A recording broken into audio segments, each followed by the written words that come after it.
I love lots of exercises. I like to come to the gym. I like to do spinning classes. Well, I come to the gym about 3 times a week. I like to swim as often as I can. And I do quite a lot of walking because this area is brilliant for country walks and it's really good exercise to walk.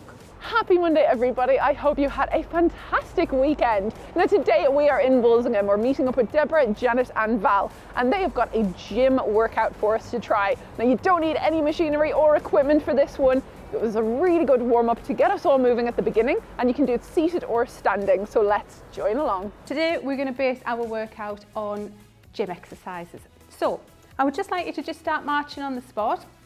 So obviously when you're at home, we don't have treadmills, we don't have exercise bikes, we don't have rowing machines, but we're going to kind of have a go of doing a variation of some of these exercises, but without the machines. So most people, when they're at the gym, they're going to start by warming up, and that's what we're doing now. Just a nice, gentle little warm up, marching on the spot. So we're going to change the exercise and we're going to do a tap behind. Now it doesn't matter if you're standing up or if you're on the chair, you can still do a little bit of a tap behind. So we're just going to, one at a time, take the feet behind and back together, behind and back together. So if you take a look at Val, you can see how she's just tapping those toes back one at a time. If you're sat on a chair where you can't take the feet back, why don't you try tapping the feet forward instead? Okay, so keep those toes going. Now with the opposite arm, we're going to reach forward. So one leg goes back and the opposite arm goes forward. One leg goes back and the opposite goes forward. So this is a little bit like what we would be doing if we were on the cross training machine in the gym. So we're just working arms and legs both at the same time, tapping back and reaching forward. So just make sure you've got plenty of space. And just make sure you're not going to hit anything when you're doing any of these movements. Okay, let's do one more of those. Now just take it back to a march. Excellent. So the next exercise we're going to do is we're going to lift the knees up. So I just want you to steady your balance first of all. This one could be a little bit tricky, and we're just going to take the knees up one at a time and back down. And just be concentrating on getting the balance back in between each exercise. Getting the weight fully on one foot. If you need to, just look around you. Maybe you've got a wall, maybe you've got a chair or something you can hold on to if you need to. Okay, now if this is enough, stay with this.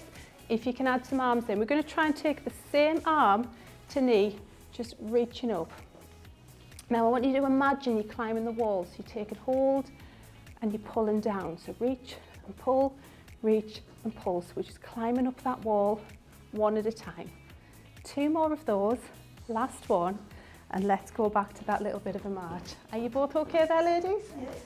Excellent. Let's move on to the next exercise. Now take those feet gradually just a little bit wider and hold it there. We're going to do a hamstring curl, which means we're going to take one heel up to our bottom. So we need to shift the weight over onto one side and just bend at the knee, taking the heel back. So make sure you keep those knees pointing down. What we don't want is for the legs to come up like this. So you need the knees down and the heels going back to the bottom. Your body weight's going side to side. So you're shifting and shifting.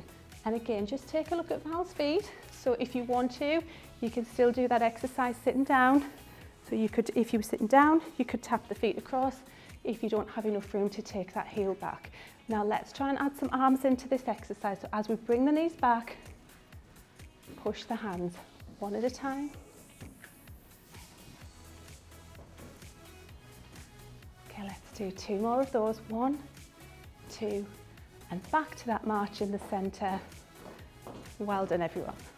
Thank you so much, Deborah, Janet and Val, for those moves. Hope you enjoyed those and you followed along at home. We will see you again tomorrow for some more Move Durham.